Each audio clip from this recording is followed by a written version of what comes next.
Good morning, my YouTube family. सन्चै हुनुहुन्छ सबैजना. So you guys are new here, then it's Alnapun.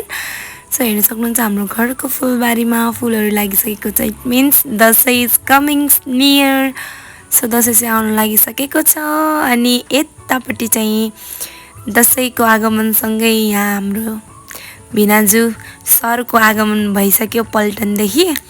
Sir चाहिँ पल्टनबाट आउनुभएको दिन थियो अनि म पनि ठ्याक्क गएको थिएँ. हामी चाहिँ उता माथि बजारतिर गएको थियौँ अनि ठ्याक्कै सर पनि आइसक्नु भएको थियो. म्याम चाहिँ यता मुसु मुसु हाँस्दै यता नानीहरूले चाहिँ ड्याडीलाई सरप्राइज गिफ्ट किनेर लिएर आइदिएका थिए अनि ड्याडीलाई दिँदै थिइन्. अनि नानीले चाहिँ बाबाले के ल्याउनु भएको छ भनेर पुरै खोतलुङ फुतलुङ गरेर हेर्दै थिइन् लाहुरेको कोसेली. सो यता म्यामले नानीहरूले पुरै सामानहरू बाँडेर देखाउँदैछन्. सो म भिडियो गराउँदैछु. So happy Dashain in advance. Thank you for watching.